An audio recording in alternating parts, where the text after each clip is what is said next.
सुंदर पुष्प है। यह पवित्रता हमारी सुंदरता है, आत्मिक सुंदरता है। यह पवित्रता जीवन की शक्ति है।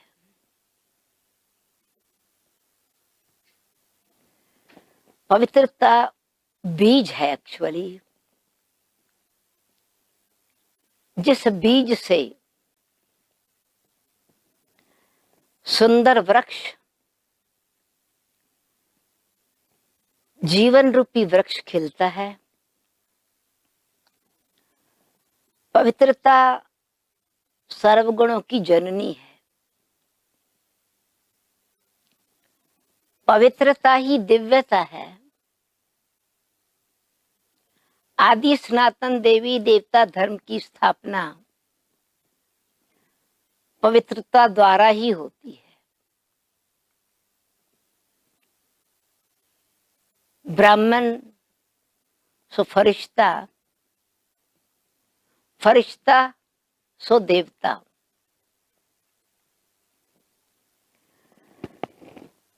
बाबा हम बच्चों को भिन्न भिन्न टाइटल देते हैं, कभी होली हंस के रूप में, कभी हैप्पी हंस के रूप में।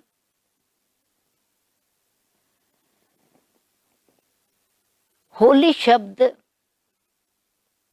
इंग्लिश का है। प्योर और होली दो शब्द हैं सिर्फ जो यूज होते हैं मेजॉरिटी बहुत करके। पर हिंदी में स्वच्छ, शुद्ध, पवित्र और पावन। पवित्रता का आधार बुद्धि की स्वच्छता है। जैसे कि मिरर क्लीन है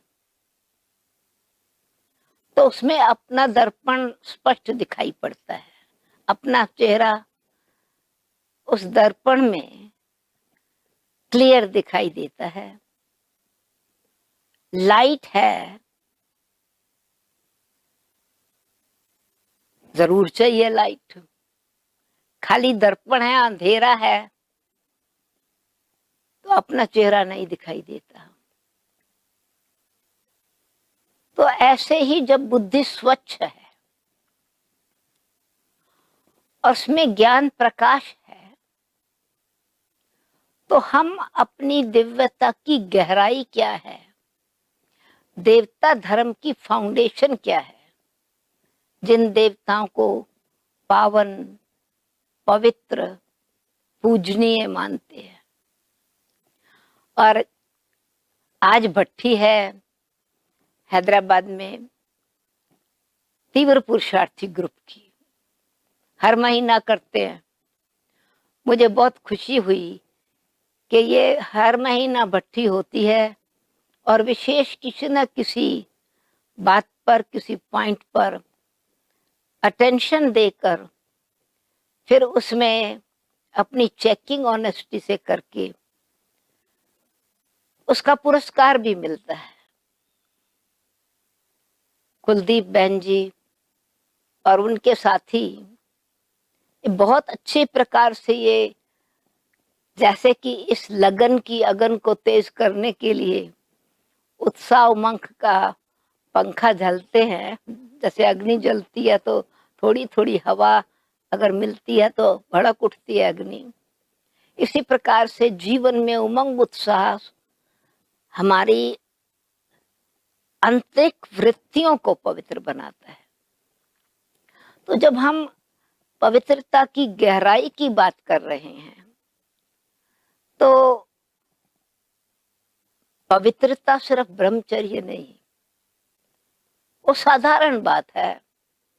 ऑफ कोर्स ये महानता है, सम्मान मिलता है। हर एक आत्मा के लिए जो आत्माएं पवित्र बनती हैं उनको रेस्पेक्ट की दृष्टि से देखा जाता है। परंतु जब हम ब्राह्मण बच्चे यदि तीव्र पुरुषार्थी बनकर संपूर्ण पवित्रता का से श्रृंगार करना चाहते हैं, संपूर्ण पवित्र, संपूर्णता, जैसे चंद्रमा 14 कला संपूर्ण है, परंतु बाबा हम बच्चों को क्या देते हैं लक्ष्य? सर्वगुण संपन्न, 16 कला संपूर्ण, संपूर्ण निर्विकारी। तो संपूर्ण निर्विकारी में सिर्फ एक विकार को जीतने की बात नहीं,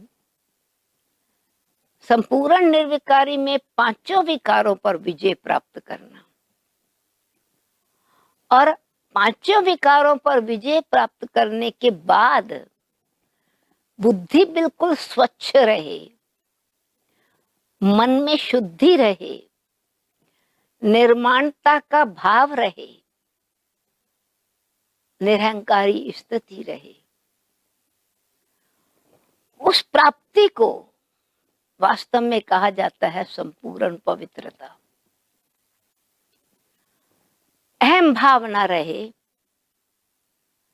अपने प्रति स्वमान जरूर रहे, परंतु अभिमान ना हो, क्योंकि देह भान में आने से, चलते फिरते उठते बैठते देह के भान में आने से कुछ न कुछ अस्वच्छता आ जाती है। अस्वच्छता यानी धूल पड़ जाती है।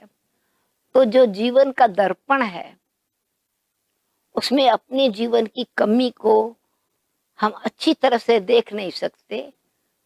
तो बुद्धि की स्वच्छता बहुत जरूरी है, बुद्धि की पवित्रता बहुत जरूरी है। बाबा बुद्धि को भी हंस बुद्धि बनाते हैं, क्योंकि इसलिए हंस के पास परखने की शक्ति है। तो बाबा कहते हैं हंस बुद्धि, हंस वृत्ति, हंस दृष्टि। क्या मतलब है कि गुणग्राही दृष्टि है, गुणग्राही वृत्ति है, परंतु उसको परखने की शक्ति चाहिए कि जो मेरे में गुण है उस गुण में किसी भी प्रकार का कोई अभिमान नहीं। क्योंकि पांचों विकारों में अगर देखें तो पांचों विकारों को संपूर्ण रीति से विजयी बनना है, पांचों विकारों को जीतना है, तो उसके साथ साथ अवगुणों को भी जीतना है, कमियों को भी खत्म करना है, कमजोरियों को भी खत्म करना है। जब संपूर्ण पवित्रता होती है तो संपूर्णता माना कमी भी नहीं है, कमजोरी भी नहीं है, अवगुण भी नहीं है, कोई आदत भी नहीं है, कोई प्रभाव भी नहीं है, माना कोई भी अभाव नहीं है, अपने में संपन्नता है।